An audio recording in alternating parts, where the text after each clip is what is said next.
Welcome to Calculus. I'm Professor Greist. We're about to begin Lecture 12 on linearization. Derivatives are useful in so many contexts, moving far beyond computing slopes. In this lesson, we'll cover one of the primal applications to linearization. This stems from our understanding of Taylor series. Linearization is the first step in a Taylor series, using the first derivative to approximate. Thinking of derivatives in terms of linear variation can be frustrating if you're trying to visualize it. It's maybe not so easily visualized, as is slope. However, in some examples, you can really see the variation. Consider the area, A, of a square of side length x. What happens if we increase x by a small amount? The area becomes x squared plus 2xh plus h squared. We can see those terms by increasing the side length a little bit and decomposing the extra area into a pair of rectangles with area x times h and a small square whose area is h squared. So ignoring the terms in big O of h squared, we see that the linear variation is 2x times h. For a triangle, we would get something similar. Let's say a right triangle with length x and height x. Then the area, 1/2 x squared, has the following variation.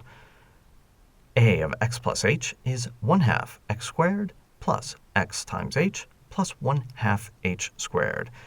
Visualizing the additional area, we can break it up into a parallelogram whose width is h and whose height is x, giving a linear variation term of x times h.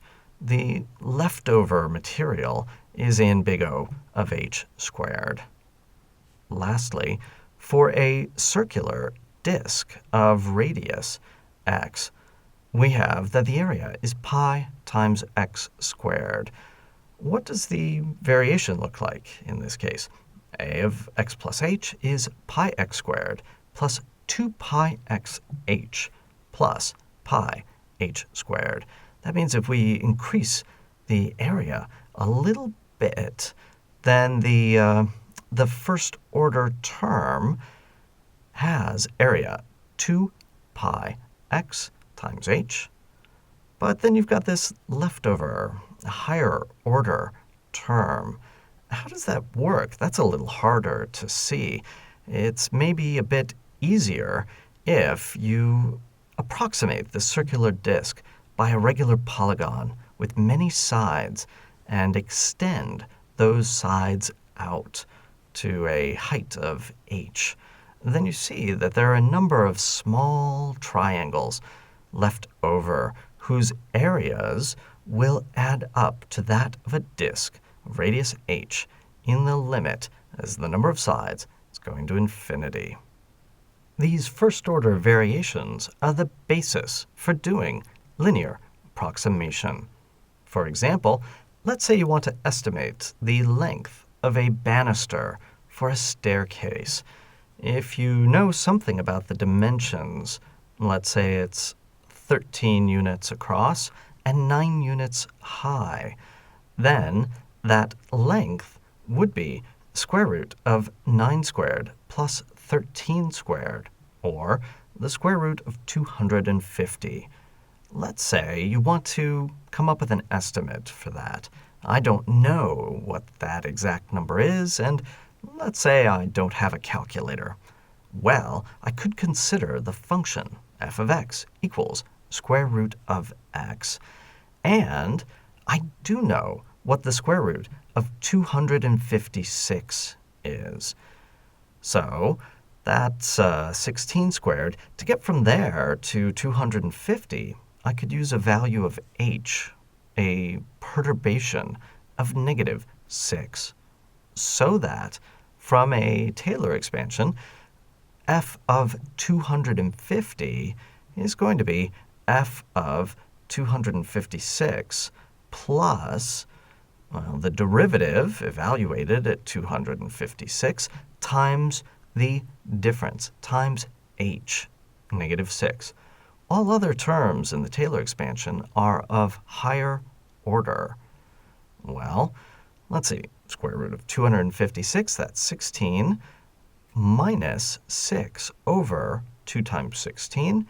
That gives us 15 and 13/16 as an answer.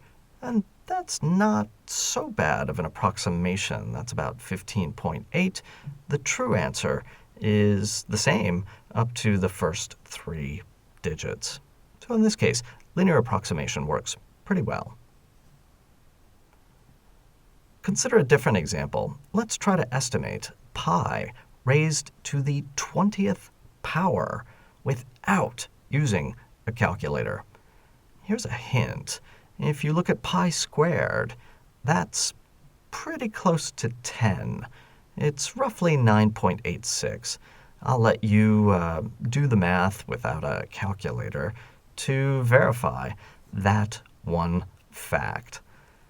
Having done that, let's consider the function f of x that raises x to the 10th power. And then, if we Taylor expand that function about x equals 10, then we're not too far off of pi squared to the 10th or pi to the 20th. In this case, h, your error, is pi squared minus 10, which, according to our computation, is about -0.14. All right, so in that case, pi to the 20th, which is pi squared to the 10th, is approximately 10 to the 10th plus the derivative of x to the 10th, that's 10 times x to the 9th, evaluated at x equals 10, times h, -0.14. Now, if we simplify that a little bit, we see that we get 0.86 times 10 to the 10th, or 8.6 times 10 to the 9th. That's our approximation to pi to the 20th. In scientific notation, that would be 8.6 E9.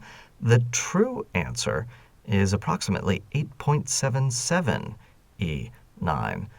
We're not terribly close, but we at least got the number of digits correct and the first digit correct as well.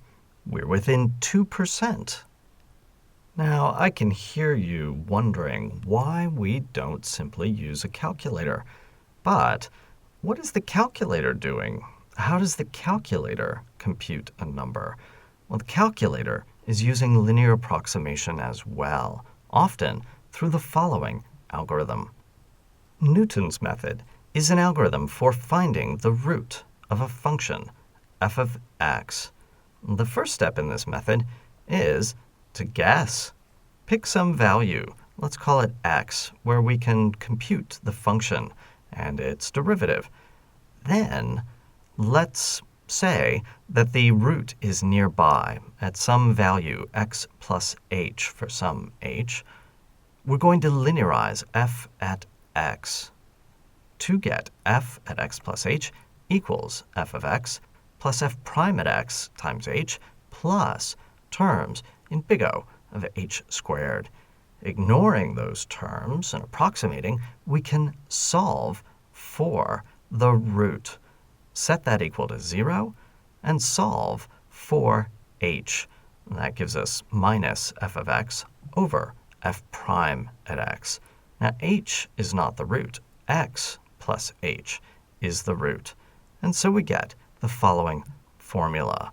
And the genius of Newton's method is not to stop there, but to repeat or iterate and do it again, getting a better approximation. And then your last step is to hope that this repetition will converge to the desired root. So, if you zoom in on what's happening, we linearize, solve for the root. Then we do it again. We linearize at that new point and then solve for the root. Keep your fingers crossed. This may converge. Now, let's introduce a bit of notation. Our initial guess we will call x naught, that is, x with a subscript 0. Doing the linearization and solving gives us an update rule. x1 is equal to x naught minus f at x naught over f prime at x naught.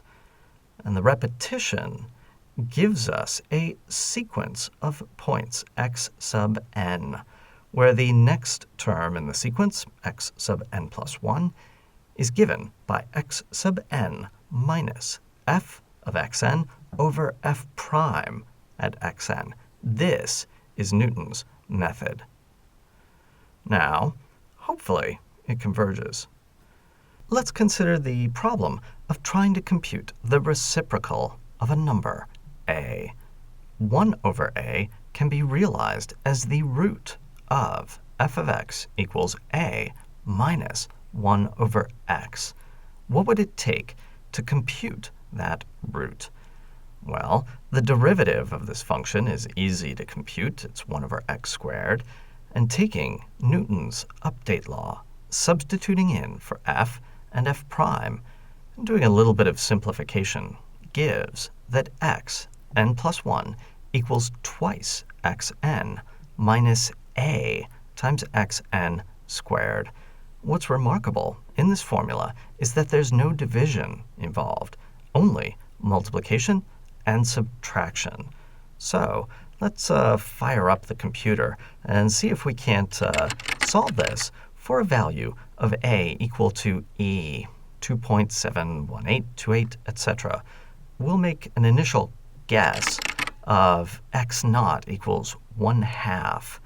And then we'll start computing using Newton's update law that we have derived. And what we see is that after a few short steps, just 4 steps, seems to be giving us 6 digits of accuracy. That's pretty good convergence. Likewise, if we want to compute a cube root of a, we can realize that as the root of f of x equals x cubed minus a. In this case, also, the derivative is trivial to compute. And inserting these into Newton's update law gives us xn plus 1 equals 2/3 xn plus a over 3 times xn squared. Now again, if we, say, evaluate this for a equals 100, what's the cube root of 100? We need to make a guess. I know that the cube root of 125 is 5. So let's use that for our initial guess. And then doing the computations gives a value that seems to be converging extremely quickly. Even after 3 steps, we've got as many digits of accuracy as represented on this computer. So what we see is that sometimes Newton's method converges very quickly. But other things can happen. You have to be careful. Let's say you pick an initial condition and start applying Newton's method. One of the things that can happen is that you do not converge to the root you wanted to get. You may converge to a different root. Worse things can happen still. Depending on your initial condition, you might wind up getting a value of xn for which the derivative there vanishes. As you can see, either graphically or from the update law, this leads to a situation where xn plus 1 is undefined. And this is really bad. You might not converge to anything. But despite those dangers, Newton's method and linearization are extremely useful in practice. Linearization pervades mathematics, and there are all manner of things that you can linearize. You can linearize data. You can linearize differential equations and dynamics. You can even linearize operators. We'll get to a little bit of this later on in this course, but some of it is going to have to wait for you to take more math. And so we see the power of linearization, of using the first derivative to approximate. But this is really just the first step in a broader Taylor expansion. In our next lesson, we'll consider higher derivatives and their uses across a variety of applications.